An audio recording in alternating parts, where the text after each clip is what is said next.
Banyak yang masih ragu dan juga galau. Kira-kira kalau kita misalnya gagal bayar di aplikasi pinjaman online, ada sebuah tagihan, mending kita bayar cicil sebagian dulu atau kita abaikan aja dulu sementara. Nah, ini tentu saja ada beberapa faktor dan pertimbangan yang harus teman-teman tahu juga ya. Karena keduanya itu ya bisa jadi salah satu lebih baik dan salah satu tidak, tergantung kondisi teman-teman masing-masing. Oke, kalau kita bayar sebagian dulu atau mungkin kita eh, langsung galbaikan aja nggak usah bayar, nah kira-kira apa aja? Nah ini harus kita tahu kondisi teman-teman masing-masing. Sebagai contoh, paling simple, paling gampangnya adalah teman-teman tahu nggak kapan teman-teman akan bayar? Kalaupun tahu, kira-kira berapa lama? Kalaupun misal, oh bulan depan saya pasti bisa bayar, ya udah bayar aja dulu sebagian. Itu akan ngefek dan akan memperkecil juga denda serta bunga kalian. Ya, tapi kalau kalian, oh tahu tapi kayaknya 6 bulan lagi, wah itu sih ya sama aja bohong ya. Apa yang kalian lakukan bunganya terus akan berjalan, dendanya akan berjalan, dan uang yang kalian bayarkan tadi itu ya mungkin akan ketimpa dengan bunga dan dendanya.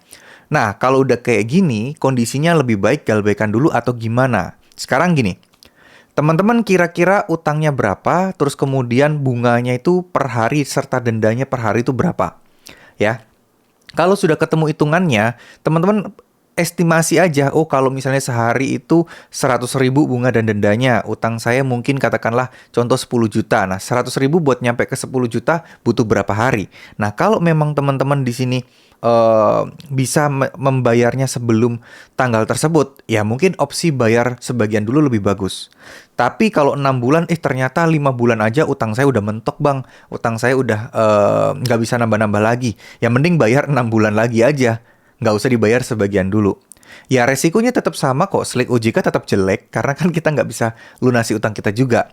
Cuman ya kalau memang sebagian bayarnya, masalah DC datang, DC ngomel-ngomel, DC ngasih cecaran pertanyaan atau mungkin menekan-menekan kalian, itu ya hampir sama aja teman-teman ya. Jadi hampir gitu-gitu aja. Jadi apa yang kita usahakan, apa yang kita, apa ya istilahnya, apa yang kita pengen sebenarnya itu utang kita bayar sebagian biar resikonya semakin berkurang. Ya kalau misalnya teman-teman baru bisa bayarnya belakang-belakangan, ini nggak akan berasa dan nggak akan ngefek sih. Ya, jadi kalau misalnya kalian ada tenggat waktu dan kira-kira udah dapat income dari penghasilan gitu ya, uang dapat dana buat bayar pinjolnya, ya lakukan, bayar sebagian nggak masalah. Itu akan mengurangi beban kalian. Tapi kalau teman-teman memang nggak ada duitnya, belum tahu kapan harus bayar, ya galbay dulu itu adalah jalan yang terbaik kalau menurut saya. Bukan saya ngajarin kalian tidak bertanggung jawab, enggak. Tapi di sini kan posisi kita itu tidak punya uang. Uang itu kan harus memang dicari ya. Rezeki juga harus dicari dan diusahakan. Serta juga yang ngasih rezeki itu juga Allah SWT. Jadi kita upayakan untuk mendapatkan rezeki dulu, baru pelan-pelan kita selesaikan utangnya.